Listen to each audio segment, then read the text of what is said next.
امام ابو یوسف رحمه الله یو ورځ ورته بادشاه وی هارون الرشید بادشاه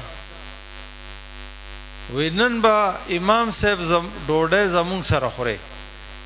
او وینن مونږ له هغه سیس تیاریږي چې هغه بادشاهان ار وخت نشي خوړي کله کله تیاریږي امام صاحب پاتې کله دعوت ورکو امام صاحب چې کله دعوت کې هغه خوراک وروړي شو نو امام ابو یوسف رحمه الله تپوس کوي چې ما هاذا دا څه شی دی بادشاہ ورته وی چې دا فالوزجتن بدهن فستق دا هغه فالوده ده چې دا د پسته په تیلو کې تیار شوی ده دا هغه فالوده ده امام ابو یوسف صاحب او خاندل د بادشاہانو طبیعت نازکی ورته امام صاحب ولې دی او خاندل هغه بس سکه خو خیر بادشاہ نه پر خو دوی ما ته بدا راز وای چې تاول د خبره سره خواندل امام صاحب ورته وینن ما ته د خپل استاد د کراماتو پته ولګیدا وزړو کې مو یتیم ما او ایس منو د مور یو زوی ما مور د یو دوبي سره کړو ما چې دی به دروازه یو دانق شپګانو ته ویلی د روپې شپګمه حصہ دی به یو دانق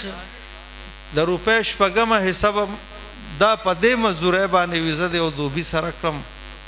ویزه چې روانو ما نه په لار کې د امام ابو حنیفه صاحب درسو د امام ابو حنیفه صاحب درسونه دوه یو عمومي درس او عام خلق به پکې کې ناستو ایو هغه درسو چې داغه د لپاره شرط داو چې د لپاره به قران یادي هغه درس ته د امام محمد صاحب لار امام محمد صاحب راوستو امام ابو حنیفه صاحب ورته دی خو ډېر ورو کې الګ ته ګیرم نه دراغله او د دې لپاره شرط د قران حفظ دی د بوده چې د حفظ وکي د امام ابو حنیفه صاحب خیال الله چې حفظ کینو کال نیم خو په لګي هغه هفته پس راوستو او امام ابو حنیفه صاحب ته پیش کوي صاحب دې مې راوسته سبق لا هغه ته تمانو ویلی چې دې به حفظ کوي ورته وی صاحب حفظ کړی دی په یو هفته کې امام محمد صاحب قران یاد کړی دی ورونو قران د رسول الله صلی الله علیه وسلم معجزه ده تاسو کله مشرانم لک همت کو د مدرسې لم لګ وخت ورکو ان شاء الله چې تاسو ته الله قران یادي ځکه دا ډیرو خلکو په یو میاش کې یاد کړی دی شیخ الهند صاحب د مالټا په جیل کې روزه رااله او د قران حافظ نو شیخ الهند صاحب دا خډيره بد خبره ده چې مونږ تراوی بغیر د ختم نکو ولګې د دروازه به پینځه په یادول د شپې به اورول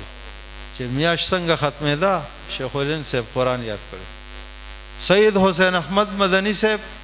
په یو میاش کې هغه قران یاد کړی د حج په سفر کې په خوا د حج سفر د وبو نو په لار باندې په د وبو په جاس کې روزه رااله اغم دغه شانه دروازه به یادو د شپې به اورو او داسې هم شوی دي محدثینو کې اولوی محدث ته سفیان ابن عیینه هغه په یو ورځ کې قران یاد کړی دا یو لوی عظیم محدث دی دا قران معجزه ده نورو امام ابو یوسف رحمه الله فرمای چې زمور د دوبي سره کړو ما او زه به د امام سے په درس کې کېناستم یا غمور می تنگ شولا چې زه خو دې کار لريګم دې بس وګټي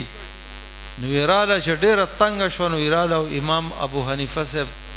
دروازه ته ودرېدله او ورته وی چې بوډا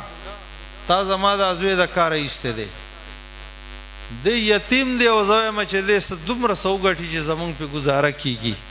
امام ابو حنیفه صاحب ورته کمخله د هغه پسته د خوراک چلی زکې چې کومه به د بادشاهانو د پاره د پسته په تیلو کې تیار شي امام ابو یوسف صاحب دا اک زما د استاد خبره وا